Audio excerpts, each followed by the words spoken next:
El tema de esta clase es proteínas y como ven en la primera diapositiva les estoy mostrando cuáles son los contenidos mínimos que figuran en el programa de la asignatura. También pueden ver la bibliografía, que es la bibliografía general de la materia. Yo soy Silvana Boggio y me pueden consultar cualquier duda que tengan a través del mail que pueden encontrar en el transparente virtual de la asignatura. Asimismo, podemos concertar una consulta por alguna de las plataformas virtuales disponibles. El término proteína deriva del griego proteos, que significa lo primero, lo principal, y hace referencia a la gran importancia que poseen las proteínas dentro de los seres vivos. Esta importancia, en un primer análisis, es cuantitativa, ya que las proteínas constituyen el 50% del peso seco de la célula y el 15% del peso total, lo que las hace las biomoléculas más abundantes en la materia viva, después del agua. Además, las proteínas se encuentran en todas las células, en todos los tipos celulares y en todas las partes de la célula. Sin embargo, su gran importancia biológica reside, más que en su abundancia en la materia viva, en el gran número de funciones que ellas desempeñan, y en particular en el hecho de que son el vehículo habitual de la expresión de la información génica contenida en los ácidos nucleicos. Las proteínas están constituidas por los mismos elementos que constituyen otras biomoléculas, es decir, carbono, oxígeno, nitrógeno e hidrógeno, y en menor cantidad fósforo y azufre, y hay algunas proteínas que poseen algunos otros elementos en su estructura. Las proteínas están constituidas por monómeros simples, que son los aminoácidos, de los cuales hay 20 y que vamos a ver en un ratito. Estos aminoácidos poseen gran diversidad de tamaño y gran variedad de grupos funcionales, lo que les confiere a las proteínas gran diversidad estructural y gran diversidad funcional. ¿Y cuáles son algunas de esas múltiples funciones que cumplen las proteínas? Las proteínas participan en la transmisión de señales, como es el caso de la señal nerviosa o de las señales hormonales. Las hormonas son sustancias segregadas por diferentes glándulas al torrente sanguíneo, son segregadas en pequeña cantidad, viajan por el torrente sanguíneo hasta su órgano blanco y allí ejercen su función. Tal es el caso de insulina, glucagón u hormona del crecimiento, que son todas hormonas de naturaleza proteica. También las proteínas tienen función de reserva, como por ejemplo la ovalbúmina, que es una proteína del huevo, la gliadina del trigo o la ordeína de la cebada. Son todas proteínas que tienen la función de mantener a los embriones. Las proteínas también regulan todos los procesos biológicos, como por ejemplo expresión de genes o ciclo celular. También las proteínas tienen función de transporte. Por ejemplo, en sangre, hemoglobina transporta oxígeno.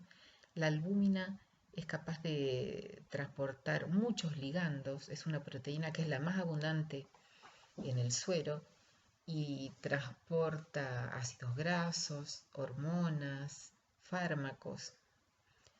También las proteínas tienen la función de conformar transportadores en las membranas celulares. Además, las proteínas participan en el movimiento, tal es el caso de fibrillas musculares, citoesqueletos, flagelos, que están todos constituidos principalmente por proteínas. Las proteínas tienen también una importante función a nivel de la defensa y de distinto modo. Por ejemplo, la mucina es una proteína que recubre las mucosas y tiene una función germicida. Además, las proteínas constituyen toxinas y venenos y anticuerpos. Los anticuerpos son moléculas empleadas por el sistema inmune para neutralizar bacterias y virus, por ejemplo. Y además, las proteínas tienen la función de ser catalizadores biológicos. Son capaces de catalizar las reacciones biológicas y estas tal vez sea la función más especializada y variada que poseen, y la llevan a cabo las enzimas. Las proteínas están constituidas por monómeros simples, los aminoácidos. En esta diapositiva se puede observar la estructura general de un aminoácido constituida por un carbono central al que se hayan unido un carboxilo, un alfamino, un hidrógeno y un radical R.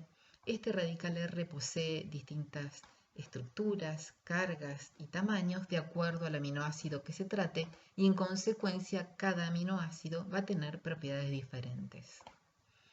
Además, si observamos el carbono central, vamos a ver que posee 4 sustituyentes, lo que lo convierte en un centro quiral. Por otro lado, los aminoácidos poseen características de suiterión o de ion híbrido. Esto quiere decir que pueden actuar como ácido o como base, lo que le da lugar a una curva de titulación como la que podemos ver en la diapositiva siguiente. Las curvas de titulación de los aminoácidos son más complejas que las de los pares conjugados ácido-base comunes. Y esto se debe a que cada aminoácido posee 2 grupos funcionales capaces de aceptar o ceder protones. Y me estoy refiriendo al grupo amino y el grupo carboxilo, cada uno de los cuales tiene un determinado pK y un comportamiento ácido-base característico. En la figura se puede observar la curva de titulación de la glicina. La glicina posee como sustituyente un hidrógeno y es el aminoácido más simple de todos. A pH bajos vamos a encontrar a la glicina totalmente protonada.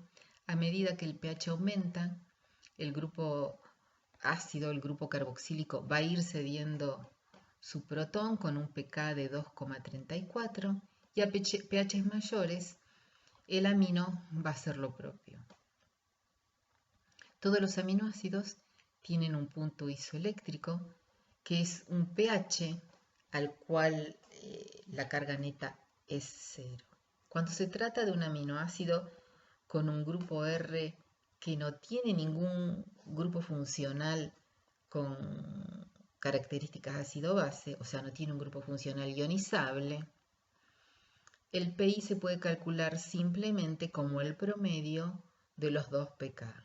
En el caso de que en el grupo R del aminoácido haya algún grupo con comportamiento ácido-base, el cálculo se vuelve más complejo y lo van a aprender a hacer en las clases de problemas. Y a partir de conocer cuál es el punto isoeléctrico de un aminoácido, se puede inferir cuál es la carga del mismo a un determinado pH. El aminoácido hipotético de la figura posee un pKa del grupo carboxilo de alrededor de 2 y un pKa del grupo alfamino de alrededor de 9. Estos dos valores, 2 para el grupo carboxilo y 9 para el grupo alfamino, son los valores de los pKs aproximadamente de todos los aminoácidos. El punto isoeléctrico de este aminoácido puede ser calculado como el promedio de los 2 pKa, es decir, 9 más 2 dividido 2, 5,5. Si miramos en la figura inferior, en la zona cercana a 5,5, la especie predominante es el suiterión, es decir, la especie que tiene carga neta 0. A pHs inferiores, la especie predominante es la especie con carga neta positiva, que está sombreada en rosa, mientras que a pHs mayores, de 5,5, la especie predominante tiene carga neta negativa. La relevancia que tiene la carga de un aminoácido es que determina cuáles son las propiedades de las proteínas de las que forma parte. Y por otro lado, las técnicas para separar y analizar los aminoácidos se basan en gran medida en su comportamiento ácido-base.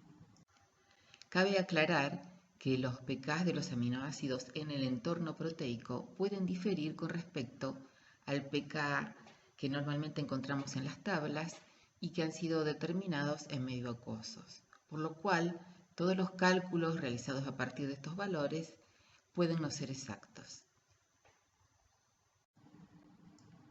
Retomo esta diapositiva anterior para recordarles que los aminoácidos poseen un carbono, el carbono alfa, que constituye un centro quiral, por lo que los aminoácidos poseen actividad óptica. Además, por el hecho de que se trata de un carbono con estructura tetraédrica con 4 sustituyentes distintos, existen 2 estereoisómeros posibles.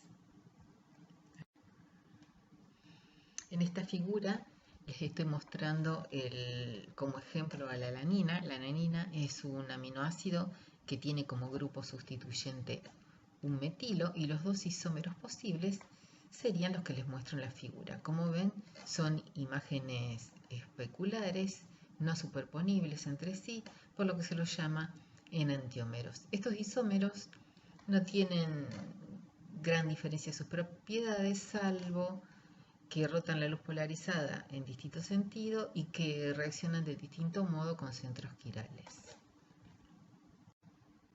A los enantiómeros de los aminoácidos se los denomina según la nomenclatura de Fischer, que los nombra de acuerdo a la estructura del gliceraldehído. Es decir, los L-aminoácidos tienen el grupo amino a la izquierda en la proyección de Fischer. Y no existe ninguna explicación plausible para el hecho de que todos los aminoácidos presentes en la proteína son L-aminoácidos. Los aminoácidos tienen nombres triviales que provienen muchas veces de su primer aislamiento. Por ejemplo, el aspartato, que fue aislado por primera vez del espárrago, y el glutamato del gluten. También en la tabla se muestra la abreviatura clásica de 3 letras y la abreviatura mucho más actual de una letra. Los aminoácidos se pueden clasificar de acuerdo a las características del grupo R.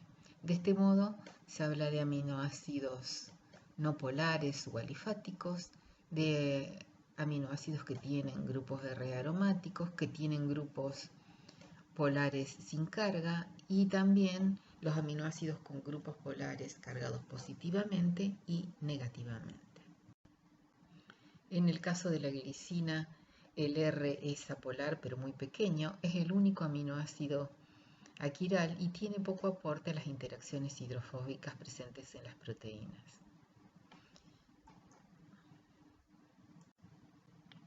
Alanina, valina, leucina e isoleucina tienen sustituyentes alifáticos de diferente tamaño y participan en interacciones hidrofóbicas dentro de las estructuras de las proteínas y tienden a agruparse.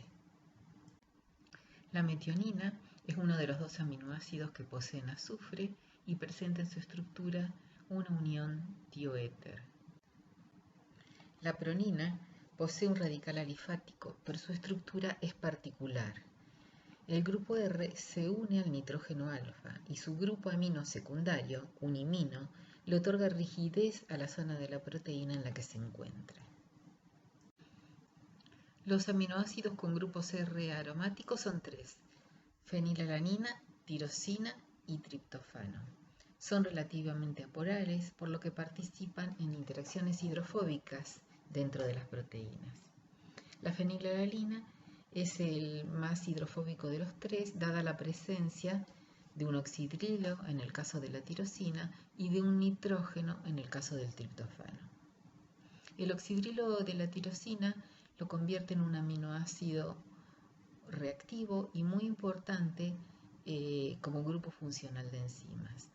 Además es un aminoácido que puede ser modificado, puede ser fosforilado. Los 3 absorben en el ultravioleta a 280 nanómetros y esta propiedad es explotada a la hora de estudiar las proteínas. En este gráfico pueden ver el espectro de absorción de los aminoácidos aromáticos y pueden ver que estos aminoácidos absorben en distinta medida. El triptofano es el aminoácido aromático que más absorbe. Le sigue la tirosina y el que menos absorbe de todos ellos es la fenilalanina. Es así que las medidas de absorbancia a 280 nanómetros se emplean para estimar la concentración de las proteínas. Estos aminoácidos también florecen y en particular las propiedades fluorescentes del triptófano se emplean para realizar estudios estructurales de las proteínas. Los aminoácidos polares con grupos R no cargados son capaces de formar puente hidrógeno con el agua y poseen cadenas alifáticas con grupos oxidrilos o grupamida o grupo tiol.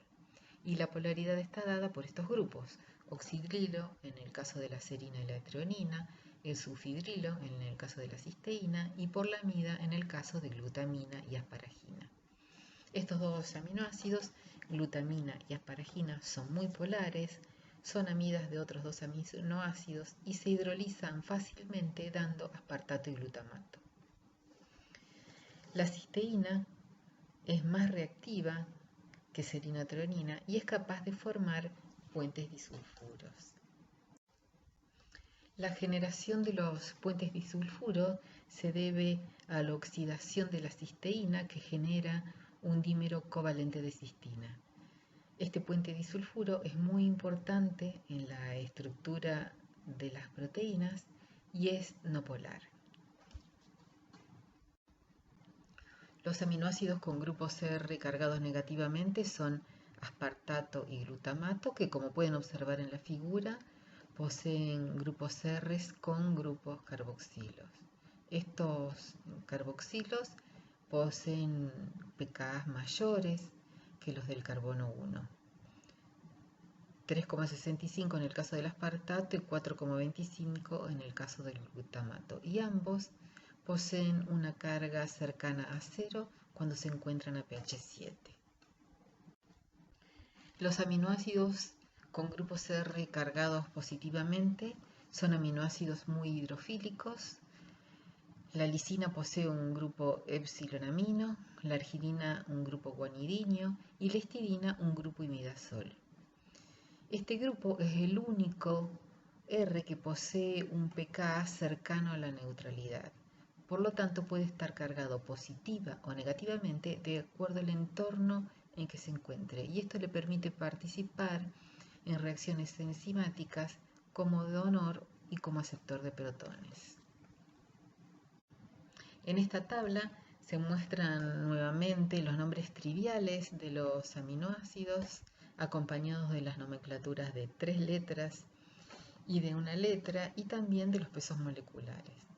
También se presentan los pKa de los aminoácidos. Fíjense que el pKa del grupo carboxilo de todos los aminoácidos es aproximadamente 2, como habíamos dicho con anterioridad, y el pKa de los grupos aminos es 9 o algo más. El tercer pKa presentado corresponde al pKa del grupo R. También tienen incluido el punto isoeléctrico y el índice de hidropatía. El índice de hidropatía se define como la variación de la energía libre asociada a la transferencia de aminoácidos de una solución orgánica a una solución acuosa.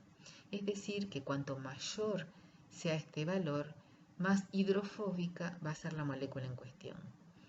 Miremos, por ejemplo, la isoleucina, que tiene un índice de hidropatía de 4,5. La isoleucina era un aminoácido con una cadena alifática, en relación con la arginina, que tiene un índice de hidropatía de menos como 4,5 y que habíamos dicho que era un aminoácido muy polar. En la última columna figura la ocurrencia de las proteínas dada como un porcentaje. Y resulta interesante ver que hay algunos aminoácidos que son mucho más abundantes en las proteínas en general que otros. Por ejemplo, la leucina tiene un índice de ocurrencia de 9,1, mientras que la cisteína solo del 1,9. Además de los 20 aminoácidos canónicos acerca de los cuales estuvimos hablando hasta ahora, en las proteínas pueden encontrarse algunos aminoácidos modificados. Tal es el caso de la 4-hidroxiprolina, que proviene de la hidroxilación de la prolina, y que se puede encontrar en la pared celular de las plantas. La 5-hidroxilisina también proviene de la hidroxilación, pero esta vez de la lisina, y es un aminoácido modificado que se halla junto con la hidroxiprolina en el colágeno. La metillisina se puede encontrar en la miosina, que es una proteína del músculo. Proteínas como la protrombina y otras proteínas que unen calcio poseen en su estructura gamma-carboxiglutamato, que es un aminoácido que se origina por carboxilación del glutamato. La desmosina es una estructura que proviene de la reticulación de varias moléculas de lisina y se encuentra en la elastina. La elastina es una proteína que se halla en los tejidos cartilaginoso, óseo y conjuntivo y cuya función es la de hacer que luego de un esfuerzo los tejidos recuperen su tamaño normal. La selenocisteína, a diferencia de los aminoácidos modificados que mencioné recientemente, se incorpora durante la síntesis de la proteína. Está presente en unas pocas proteínas y se lo considera el aminoácido canónico número 21. Hay unas 25 proteínas en el proteoma humano que poseen selenocisteína. Aprovecho la situación para introducirles el concepto de proteoma. Proteoma es el conjunto de proteínas expresadas en una célula, en un tejido o en un organismo bajo determinadas condiciones de desarrollo y del entorno.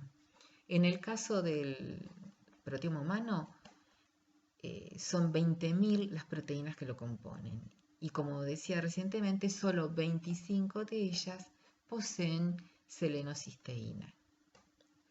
En la parte inferior de la diapositiva les estoy mostrando cuál es la nomenclatura para la selenocisteína. La nomenclatura de 3 letras es SEC y la de una letra U.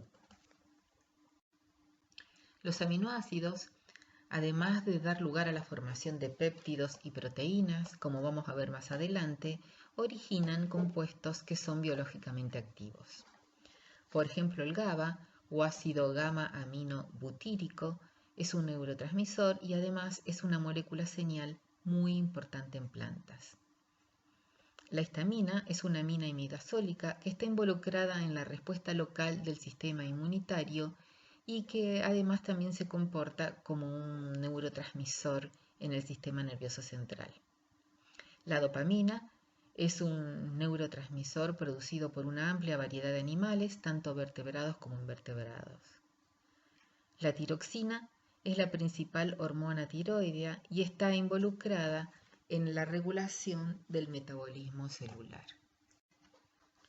En los seres vivos existen unos 300 aminoácidos no proteicos con diferentes funciones. Los que les estoy mostrando en esta diapositiva son ornitina y citrulina, que son aminoácidos precursores de arginina y que se hallan presentes en el ciclo de la urea. El ciclo de la urea es una serie de reacciones que participan en la degradación de aminoácidos. Los péptidos y las proteínas están formados por la unión de aminoácidos mediante enlaces peptídicos. El enlace peptídico se genera por una reacción de condensación que implica la pérdida de una molécula de agua y la formación de un enlace covalente tipo amida. Mejor dicho, tipo amida sustituido. Esta reacción está favorecida energéticamente hacia los aminoácidos, pero la unión peptídica está favorecida cinéticamente. Es así que un dipéptido en solución acuosa posee una vida media de 1000 años. Los péptidos están constituidos por una serie de aminoácidos unidos por unión peptídica, y a cada uno de los aminoácidos de la cadena polipeptídica se le llama residuos. Se habla de dipéptidos cuando los residuos son 2, tripéptidos cuando son 3, oligopéptidos cuando son unos pocos y polipéptidos hasta unos 100 residuos. Las proteínas poseen un número muy variable de aminoácidos, pero la gran mayoría se encuentra alrededor de los 2000 residuos.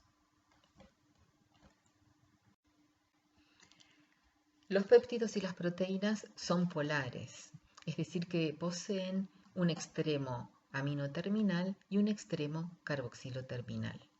Por convención se escriben desde el extremo aminoterminal a la izquierda hacia el extremo carboxiloterminal a la derecha. En la figura pueden ver la fórmula desarrollada del pentapéptido seril glisil tirosil alanil leucina, en la cual se han resaltado en amarillo las uniones peptídicas y en color fucsia los grupos R de los distintos residuos de aminoácidos. Y más abajo pueden observar la nomenclatura de 3 letras y la nomenclatura de una letra. Hay muchos péptidos que poseen funciones biológicas importantes. Por ejemplo, el aspartamo o NutraSweet, que es un edulcorante muy conocido. Hay venenos de naturaleza peptídica y hormonas que también lo son. Por ejemplo, la oxitocina, que está constituida por solo 2 aminoácidos, es una hormona que tiene múltiples funciones, entre ellas las de la contracción del útero durante el parto. Insulina y glucagón también son hormonas de origen peptídico y están relacionadas con el metabolismo de los hidratos de carbono. La angiotensina 2 es un decapéptido con función hormonal que ha adquirido relevancia en estas épocas de pandemia COVID-19 y voy a tratar de explicarles de una forma más o menos sencilla por qué. La función de la angiotensina 2 está principalmente relacionada con el equilibrio de los electrolitos y de la presión arterial. Las altas concentraciones de angiotensina 2 que se hallan asociadas a enfermedades o simplemente al envejecimiento pueden tener una serie de efectos perjudiciales como son la inflamación, la trombosis, que es la formación de coágulos en los vasos sanguíneos, el edema pulmonar, que es la acumulación de líquidos en el pulmón, entre otros. Es por este motivo que la modulación de la concentración de angiotensina 2 es crítica, y uno de los participantes en su regulación es la enzima convertidora de angiotensina 2, ECA2 en la figura, que es capaz de convertir a la angiotensina 2 en angiotensina 1,7, que contrario a la angiotensina 2 actúa como vasodilatadora y disminuye la presión arterial. Les decía que este tema ha adquirido relevancia en estas épocas y se debe a que el coronavirus debe ingresar a las células humanas para poder replicarse y emprender así nuevos ciclos de infección hacia otras células. Este virus, para ingresar, se une justamente a la proteína ECA2, que deja entonces de estar disponible para ejercer correctamente su función, lo que implica que se acumule más angiotensina 2 y se genere menos cantidades de la angiotensina 1,7 protectora. Y a este hecho probablemente se debe el marcado daño pulmonar asociado a la infección por coronavirus. El glutatión es un tripéptido constituido por los aminoácidos glutamato, cisteína y glicina.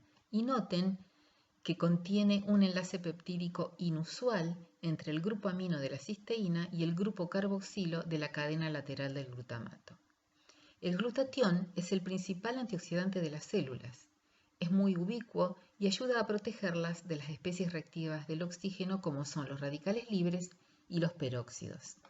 En este proceso, el glutatión se oxida a disulfuro de glutatión o glutatión oxidado, que luego puede ser reducido por acción de la glutatión reductasa, que es una enzima que se induce en condiciones de estrés. En esta tabla se muestran algunos datos acerca de un grupo de proteínas. Como pueden ver, el número de aminoácidos de una proteína va de 100 a más de 20.000, aunque en la mayoría de los casos el número de aminoácidos es mucho menor. Las proteínas pueden estar compuestas por una única cadena polipeptídica y en ese caso se habla de proteínas monoméricas o por varias, y en este caso se habla de proteínas oligoméricas. En la tabla además se muestra el peso molecular de las proteínas. Me gustaría hacerles notar que el peso molecular es adimensional, a diferencia de la masa molecular, que sí posee unidades. Las unidades de masa molecular son la UMA o el Dalton, mucho más empleado en química biológica. A partir de conocer el peso molecular de una proteína, se puede estimar el número de residuos de la misma, empleando al número 110 como peso molecular promedio de un residuo dentro de la cadena polipeptídica. Este número proviene de considerar el peso molecular promedio de los aminoácidos en una forma ponderada, es decir, teniendo en cuenta cuál es la ocurrencia de los mismos en las proteínas, y restándole 18, que es el agua que se pierde por condensación. Hay proteínas que están constituidas solo por aminoácidos, mientras que otras poseen otro componente de naturaleza no aminoácidica asociada de manera permanente. A estas proteínas se las conoce como proteínas conjugadas, y a la porción no aminoácidica, que siempre es importante para la función de la proteína, se la conoce como grupo prostético. La porción netamente proteica de una proteína conjugada recibe el nombre de apoproteína, y la proteína junto con su grupo prostético recibe el nombre de holoproteína. A las proteínas conjugadas se las puede clasificar de acuerdo a la naturaleza del grupo prostético que poseen. Es así que tenemos lipoproteínas con grupos prostéticos lipídicos, glicoproteínas con carbohidratos. Hay proteínas que poseen fósforo y son fosfoproteínas. También hemoproteínas que poseen grupo prostético hemo, flavoproteínas con flavinnucleótidos como grupos prostéticos, y las metaloproteínas que poseen metales como hierro, calcio o cobre. Para describir la estructura de moléculas tan grandes y complejas como las proteínas, se ha empleado el recurso de considerar distintos niveles o jerarquías estructurales, que son la estructura primaria, la estructura secundaria, terciaria y cuaternaria. Se puede afirmar que la secuencia de aminoácidos, es decir, la estructura primaria de una proteína, contiene la información necesaria y suficiente para determinar la conformación tridimensional de la misma a sus distintos niveles, es decir, a nivel de estructura secundaria, terciaria y cuaternaria, y que en consecuencia esta estructura determina su función. Como les decía recientemente, la estructura primaria de una proteína es la secuencia de los aminoácidos en la proteína y describe todas las uniones covalentes, es decir, las uniones peptídicas y los puentes disulfuro. La estructura secundaria se refiere a un arreglo espacial estable con un patrón estructural recurrente o con un cierto ritmo de la cadena polipeptídica. La estructura terciaria se refiere al plegamiento en el espacio de la cadena polipeptídica, y la estructura cuaternaria, si la hay, es el arreglo en el espacio de las distintas cadenas de una proteína oligomérica, o sea, de una proteína que posee más de una cadena polipeptídica. La estructura secundaria, terciaria y cuaternaria dan lugar a la estructura tridimensional de la proteína. Dado que el esqueleto de una cadena polipeptídica consta de centenares de enlaces simples, cabe esperar que esta cadena pueda adoptar un gran número de conformaciones diferentes en el espacio. Sin embargo, existen una serie de restricciones a la libertad de giro de estos enlaces, que determinan que solo sea posible una conformación tridimensional estable. A esta conformación tridimensional estable se la conoce como estructura o conformación tridimensional nativa de la proteína. Hace unos minutos les afirmé que la función de una proteína depende de su estructura y que ésta depende de su secuencia. ¿Es cierta esta afirmación o es simplemente una intuición? A partir de la observación de la secuencia de muchas proteínas en relación con su función, se ha obtenido muchas evidencias de que esto es así. Por ejemplo, se ha visto que proteínas con funciones diferentes poseen secuencias muy diferentes. También se han correlacionado enfermedades genéticas con la producción de proteínas defectuosas, al punto de que en algunas situaciones el cambio de un solo aminoácido genera una enfermedad letal. También se encuentran proteínas con funciones similares de diferentes especies que tienen secuencias de aminoácidos similares. Un caso extremo es el de la ubiquitina, que presenta la misma secuencia en la mosca de la fruta y en el hombre.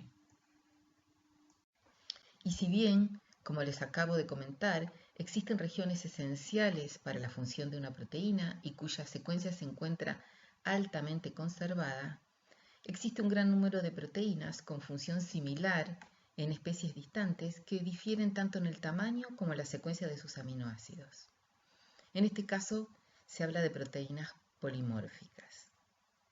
En consecuencia, podemos decir que la secuencia de aminoácidos de una proteína posee cierta flexibilidad.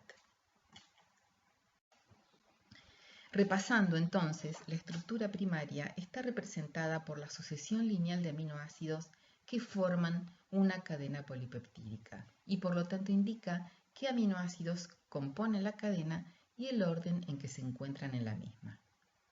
La primera proteína a la que se le determinó la secuencia fue la insulina, y este gran logro fue obtenido por Sanger en 1953, el mismo año en que se develó la estructura de doble hélice del ADN. A Sanger este trabajo le llevó 10 años y 100 gramos de proteína. Hoy día esto se hace en unas pocas horas y tan solo con unos microgramos, por lo que en la actualidad se dispone de la secuencia de miles de proteínas. Miremos más de cerca la estructura de la insulina. La insulina, como ven, es una pequeña proteína constituida por dos cadenas polipeptídicas, una de 21 aminoácidos y otra de 30 aminoácidos. Estas dos cadenas están unidas a través de puentes disulfuros intercatenarios y además en la cadena más pequeña existe un puente disulfuro intracatenario. ¿Cómo se realiza la determinación de la estructura primaria de una proteína?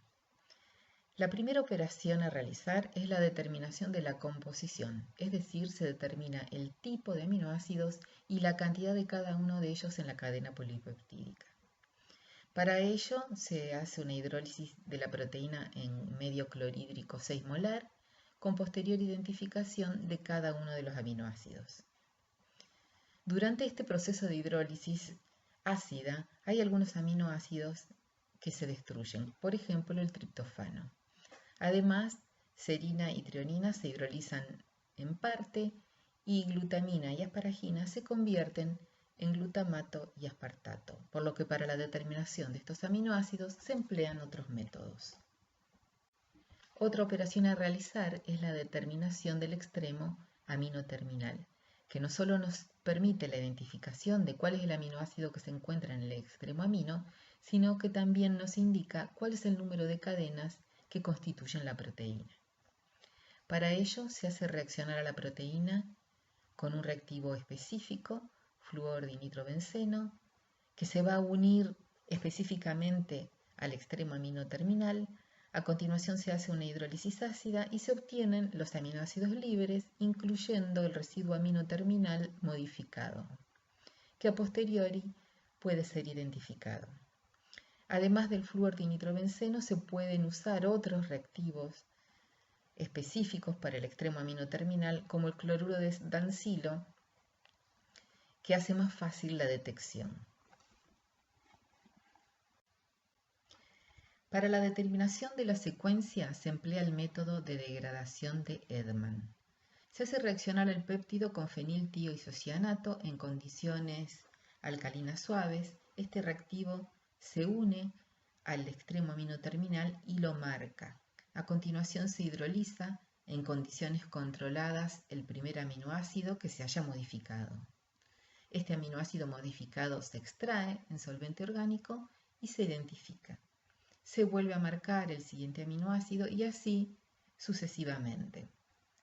La hidrólisis del primer aminoácido modificado no tiene una eficiencia del 100%, por lo que queda se liberará en el siguiente ciclo, limitando el método. La degradación de Edman actualmente se realiza en equipos automáticos y se utiliza para determinar la secuencia de péptidos cortos no más allá de 50 o 100 aminoácidos. Cuando la proteína a secuenciar es de gran tamaño, se procede a la secuenciación por partes. Para ello se realizan las operaciones indicadas en la diapositiva. En primer lugar, se eliminan los puentes disulfuros, como se indica en la siguiente diapositiva. La eliminación de los puentes disulfuro que podrían interferir en los procesos posteriores se realiza mediante oxidación con ácido perfórmico o bien mediante reducción con ditiotreitol. En este último caso se generan grupos sulfidrilos que son muy reactivos, por lo cual deben ser protegidos mediante acetilación. Una vez eliminados los puentes disulfuros, se procede a fragmentar la proteína empleando métodos enzimáticos o químicos específicos que se indican en la siguiente diapositiva. Las proteínas se pueden fragmentar empleando un método químico como es el reactivo bromuro de cianógeno, que es específico para metionina, o empleando proteasas. Las proteasas son enzimas específicas que hidrolizan uniones peptídicas y lo hacen en forma específica, reconociendo ya sea el carboxilo o el amino de un determinado aminoácido. Esto está indicado con las letras C y N entre paréntesis en la tablita. En la siguiente diapositiva esto se puede ver con mayor claridad. Aquí pueden ver cómo se realizan los cortes específicos de tripsina, que es específica para el grupo carboxilo de lisina y arginina, y el caso de la pepsina, que es específica para el grupo amino de los aminoácidos aromáticos. Una vez fragmentada la proteína, se procede a la secuenciación, orden y solapamiento de estos fragmentos. Este tema va a ser desarrollado con mayor profundidad en las clases de problemas.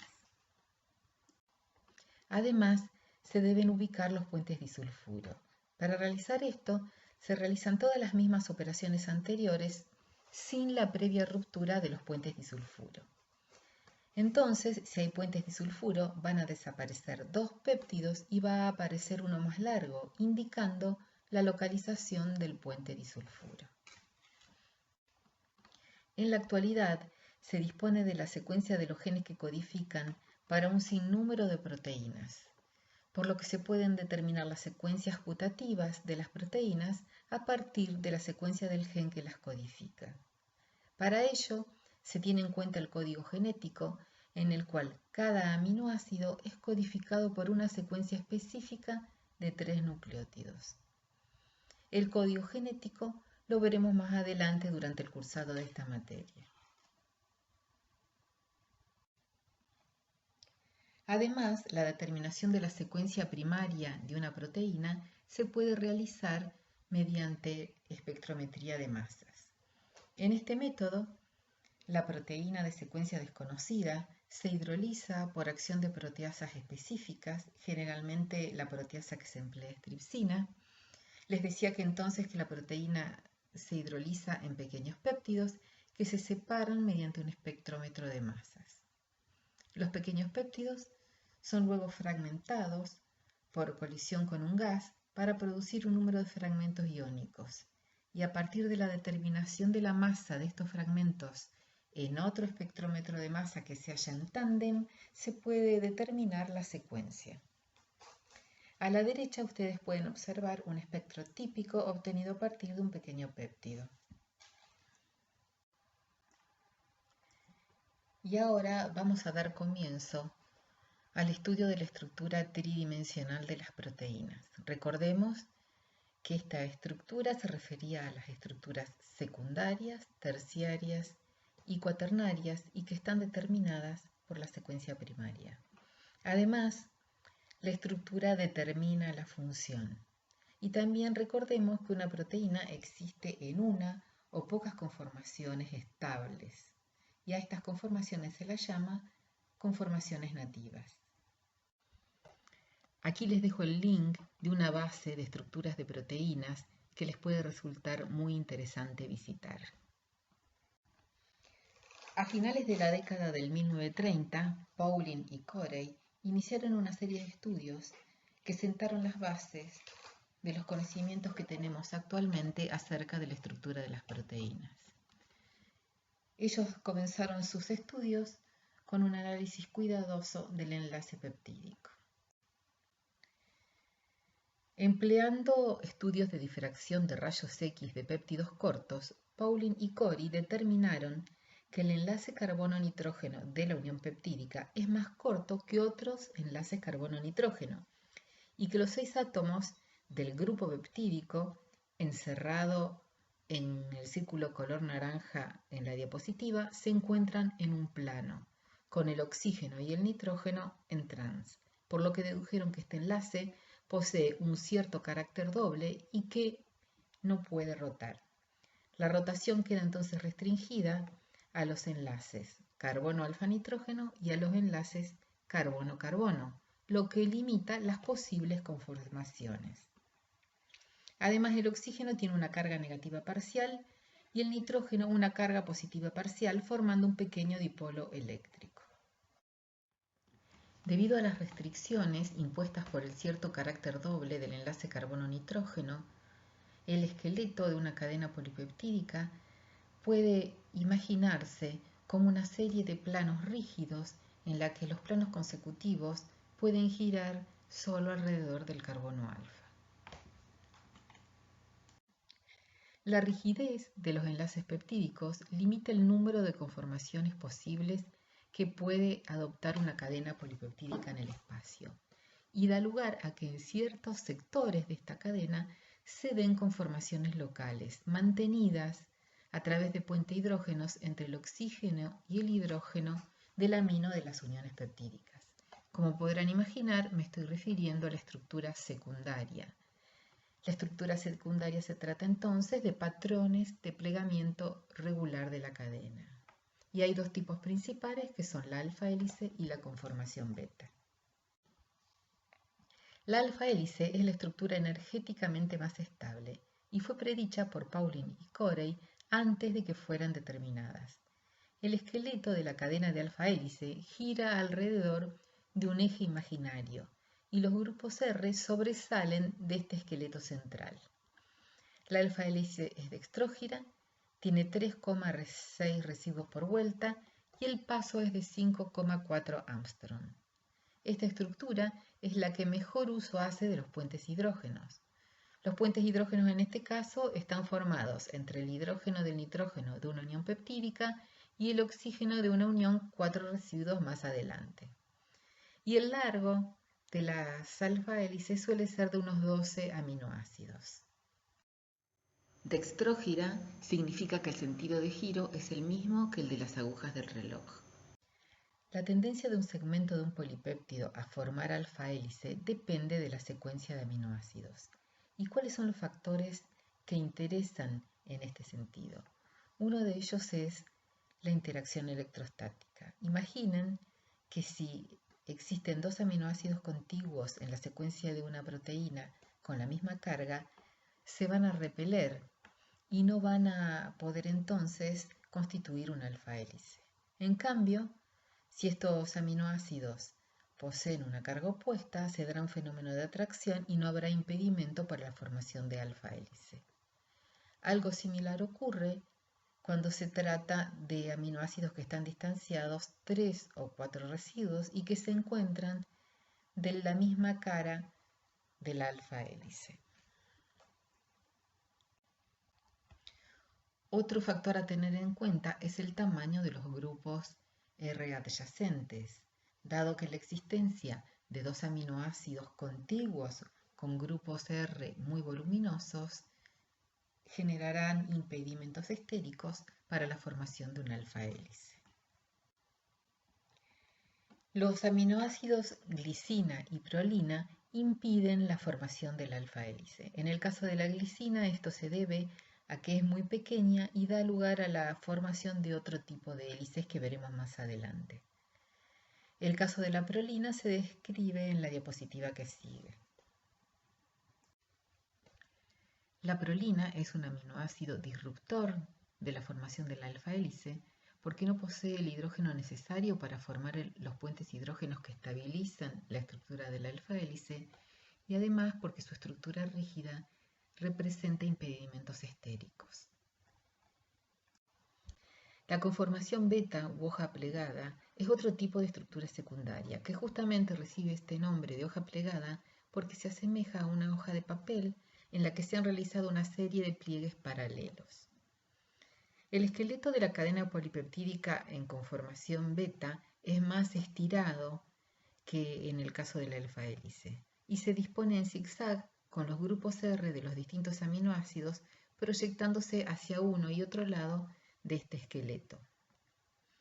La conformación beta normalmente está constituida por cadenas que en un número entre 2 y 22 con un promedio de 6. Y estas cadenas contienen unos 15 aminoácidos con un promedio de 6. Las hojas plegadas pueden ser paralelas o antiparalelas, siendo las paralelas las hojas plegadas en las que las cadenas polipeptídicas adyacentes van en el mismo sentido, por ejemplo, de extremo carboxilo a extremo amino. En las hojas plegadas antiparalelas, las cadenas corren en sentidos opuestos. En muchas proteínas se encuentran varias hojas plegadas adyacentes, por lo que la existencia de aminoácidos con grupos R voluminosos produciría impedimentos estéricos. Tal es así que en este tipo de proteínas se encuentra un elevado porcentaje de los aminoácidos alanina y glicina, que son los más pequeños de todos. Esta imagen corresponde a la estructura tridimensional de una proteína globular hipotética, en la cual se destacan en color turquesa las alfa hélices y en color verde los sectores de hoja plegada. Noten que las hojas plegadas tienen un twist o una torsión, un cierto giro. También se puede observar que gran parte de los aminoácidos se hallan en puntos de inflexión, donde se dan cambios de dirección. Muchos de estos puntos de inflexión tienen una estructura particular y conservada. Los giros beta unen dos porciones de hoja plegada antiparalela y están formados por 4 aminoácidos donde el oxígeno del primero forma puente con el hidrógeno del cuarto. Glicina y prolina son aminoácidos comunes en los giros beta, glicina por su tamaño y flexibilidad y prolina por su estructura tridimensional. Muchas veces estos giros están en la superficie de la proteína donde los aminoácidos centrales interactúan con el solvente. También existen los giros gamma, menos comunes, que están formados por 3 aminoácidos y en los cuales el puente hidrógeno se realiza entre el primer aminoácido y el tercero. Las uniones peptídicas pueden presentarse en una forma cis o en una forma trans. En la figura pueden ver los isómeros cis y trans de una unión peptídica en la cual participa la prolina. Se ha observado que cuando en una unión peptídica los aminoácidos participantes no son prolina, la mayor parte de ellas se encuentran en una configuración trans. Se habla de un 99,95% de configuración trans en estos casos. Mientras que cuando estas uniones peptídicas involucran a la prolina, el 6% de las mismas se hallan en configuración cis. Y justamente en estos casos, las uniones peptídicas se encuentran en los giros beta. En esta figura se representa la tendencia que tienen los aminoácidos a formar los diferentes tipos de estructura secundaria.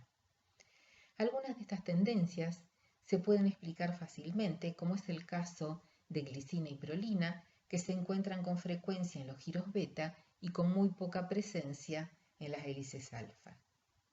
Otras tendencias se pueden explicar teniendo en cuenta los tamaños o las cargas de las cadenas laterales de los aminoácidos. Sin embargo, Hay muchos casos de los mostrados en esta figura que no poseen una explicación plausible. La estructura terciaria es la estructura tridimensional de todos los átomos de una cadena polipeptídica y está afectada por la presencia de aminoácidos que dan lugar a curvas, como por ejemplo prolina, treonina, serina y glicina. Esta estructura está mantenida gracias a interacciones entre grupos muchas veces alejados en la secuencia primaria. Y este tipo de interacciones son débiles y son las interacciones hidrofóbicas, interacciones tipo puente hidrógeno e interacciones iónicas.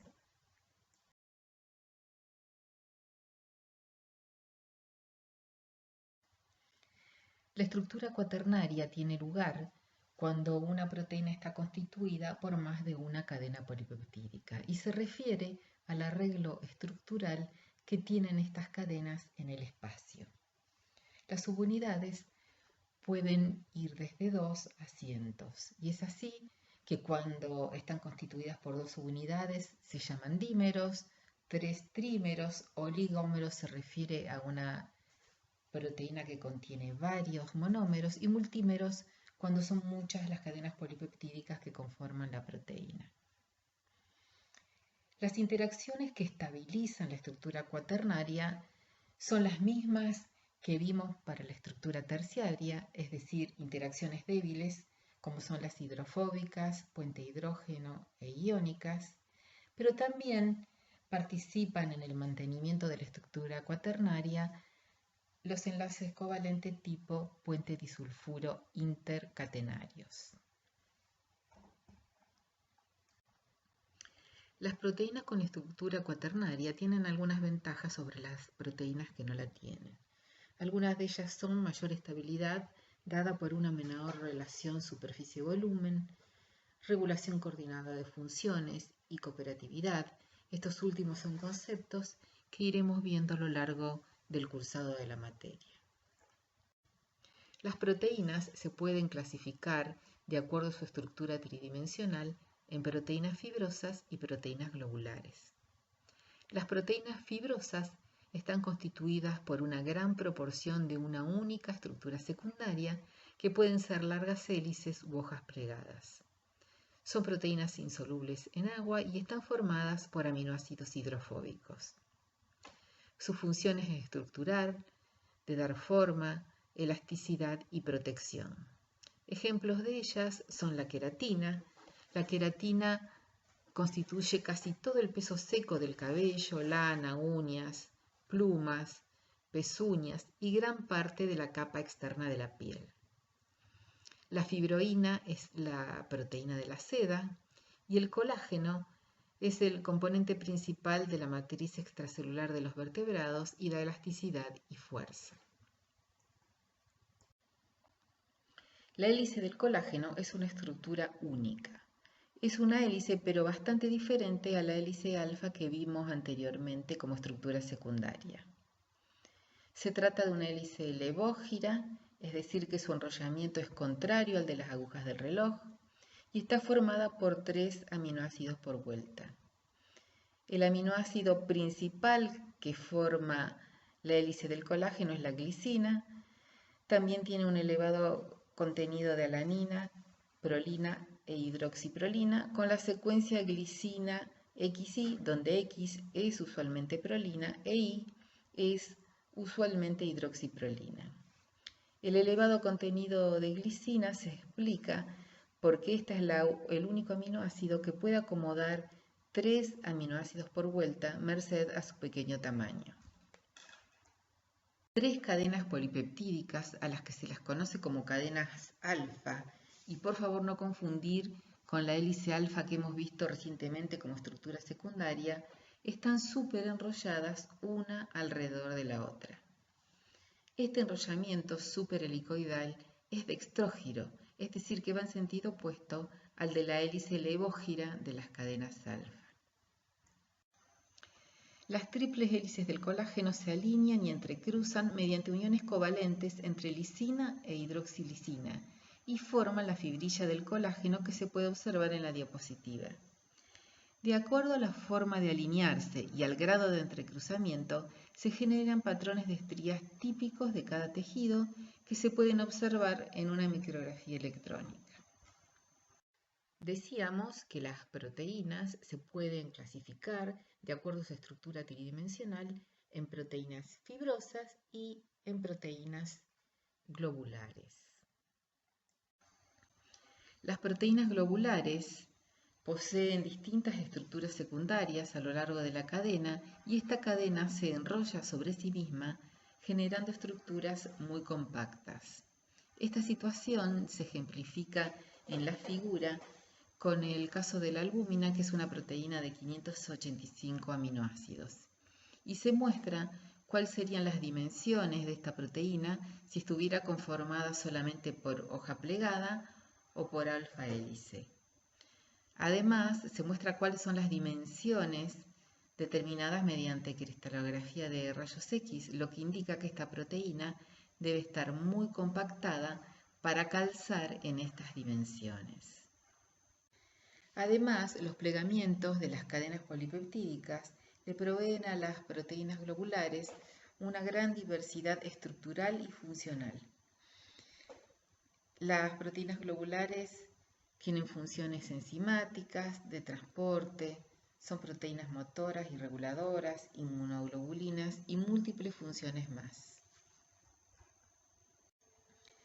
Como ejemplo de proteína globular, vamos a estudiar el caso de la mioglobina. La función de la mioglobina es almacenar el oxígeno en el músculo y además facilita la difusión del mismo cuando el músculo entra en contracción rápida. Es una proteína pequeña constituida por una única cadena polipeptídica y posee un grupo prostético hemo que posee hierro al que está unido el oxígeno. Su estructura fue la primera determinada por rayos X y permitió confirmar algunas cuestiones que ya se habían establecido. Se confirmó que la unión peptídica es planar y que las alfa hélices existen, y además que la prolina está en las curvas, como también asparagina, serina y treonina. La determinación de esta estructura también permitió sacar algunas conclusiones.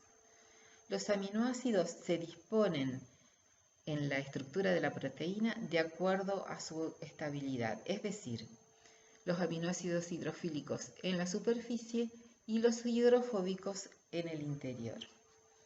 Además, algunas de las hélices poseen una cara hidrofílica y otra hidrofóbica. Y se pudo observar que la mioglobina es una estructura muy compacta que está mantenida gracias a un gran número de interacciones débiles del tipo Van der Waals. La hemoglobina también es una proteína globular, pero en este caso se trata de una proteína oligomérica. Es un tetrámero alfa-2 beta-2, lo que significa que está formada por 2 monómeros tipo alfa y 2 monómeros tipo beta. Además, cada subunidad consta de un grupo hemo. La hemoglobina fue la primer proteína oligomérica cuya estructura se determinó por rayos X y se pudo observar que las distintas subunidades son semejantes en estructura terciaria, aunque su estructura primaria difiere en un 50%. Además, se notó que la estructura terciaria de las cadenas de la hemoglobina es muy semejante a la de la mioglobina, aunque solo comparten 27 aminoácidos.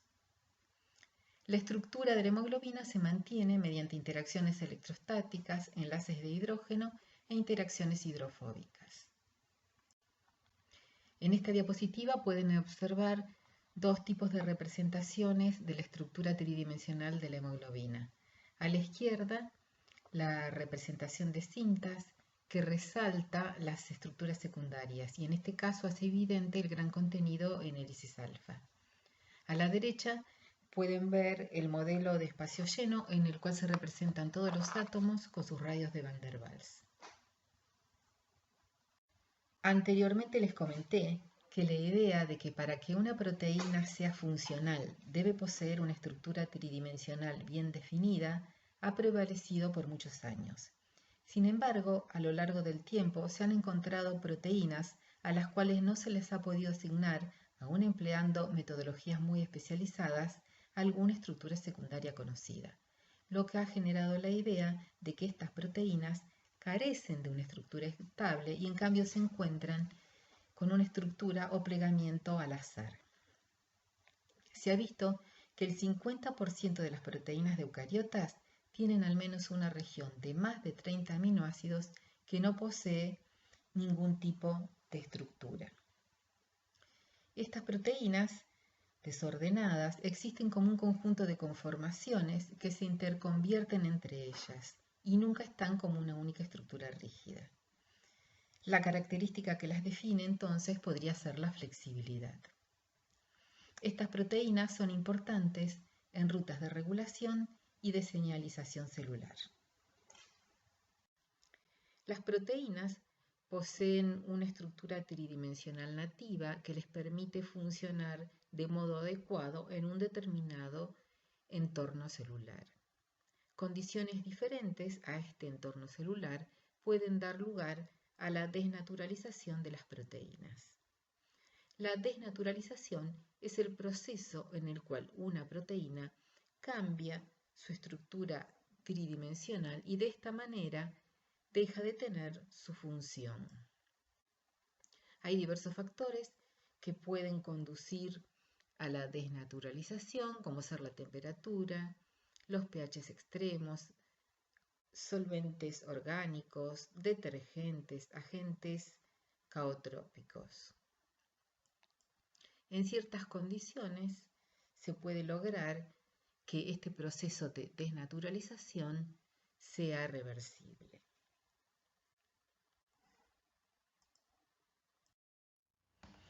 La determinación de la estructura tridimensional de las proteínas revela la existencia de patrones estructurales comunes. Así se definen a los motivos como arreglos estables de dos o más elementos de estructura secundaria y sus conexiones. Ejemplos de motivos son el beta-alfa-beta loop, que está constituido por dos hojas plegadas interconectadas mediante una hélice alfa. El alfa-alfa corner, que son dos hélices alfas interconectadas por un loop, y el barril beta, que es un grupo de hojas plegadas que constituyen una forma al estilo de un barril, como bien dice su nombre. Otra clase de patrón estructural común es el dominio. Los dominios son unidades globulares densamente empaquetadas presentes en la estructura terciaria de muchas proteínas que se asocian a una determinada función. Hay proteínas que tienen muchos dominios y proteínas que tienen un único dominio, es decir, que ellas mismas son el dominio. El estudio comparativo de los motivos y de los dominios que se encuentran en las estructuras de las distintas proteínas ha dado lugar a la clasificación de las mismas en familias y subfamilias. Ya vimos algunos ejemplos de relación estructura-función, como fue el análisis de las proteínas fibrosas, y ahora vamos a retomar esta idea para un caso muy estudiado en los libros, que es el caso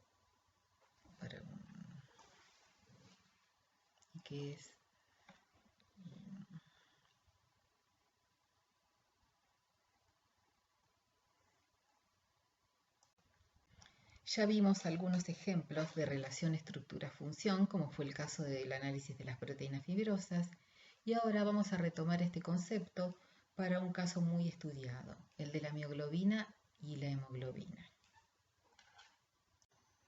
Recordemos que la mioglobina es una proteína monomérica, mientras que la hemoglobina es una proteína tetramérica.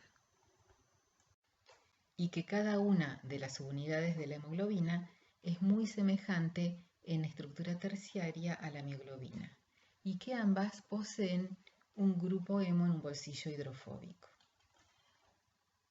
Muchos organismos, entre ellos los más evolucionados, dependen del oxígeno para vivir, pero el oxígeno es insoluble en agua y no es capaz de difundir más que unos pocos milímetros.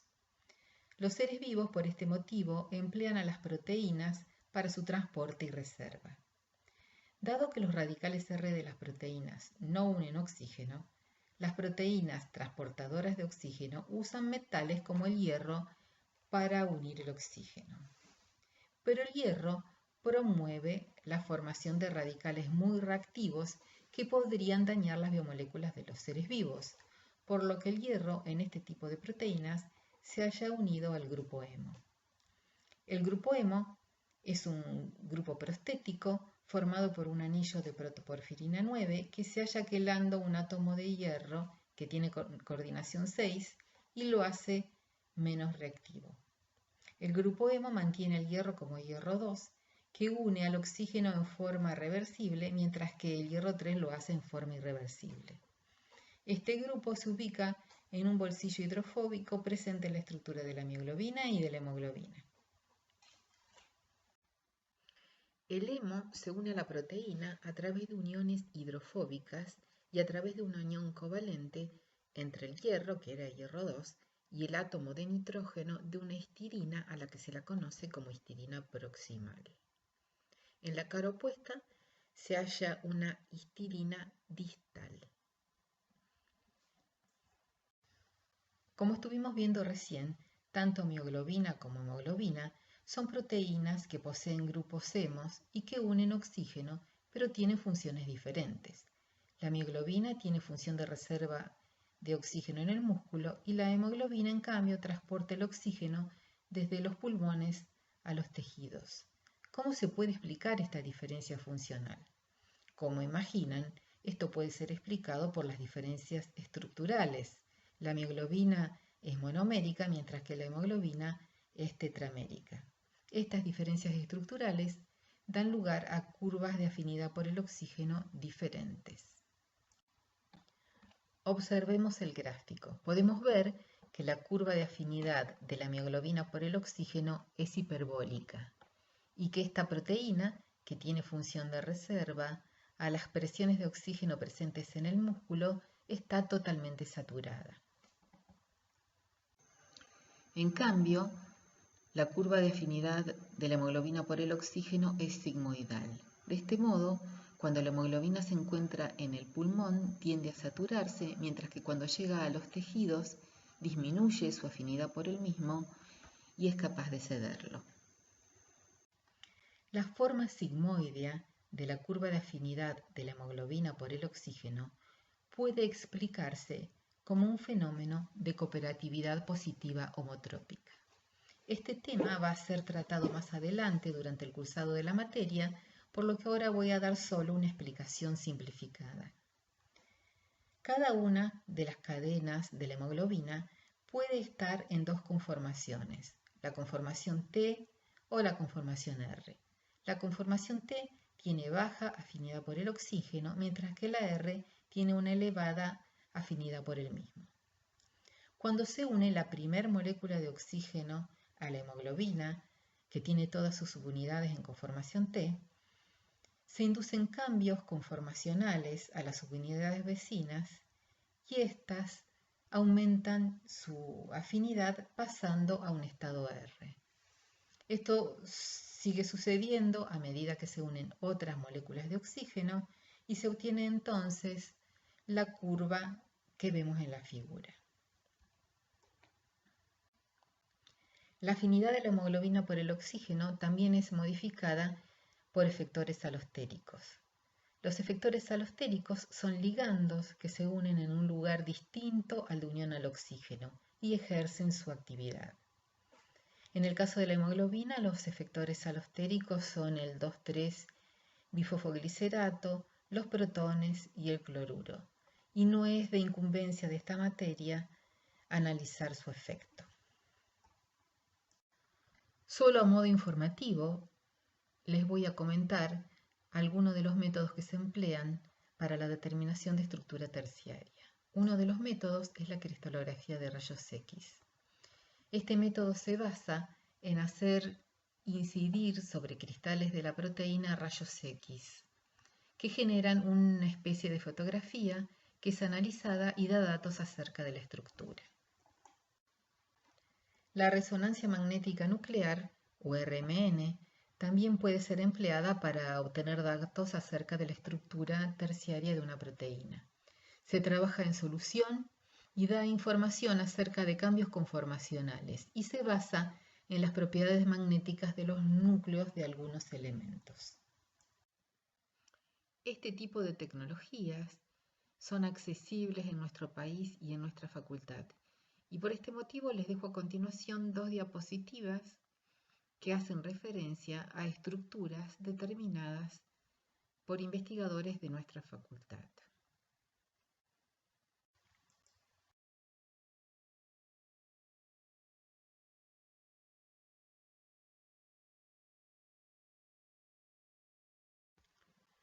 Cuando la estructura terciaria de una proteína no se ha determinado experimentalmente, se puede intentar construir un modelo tridimensional a partir de su secuencia de aminoácidos.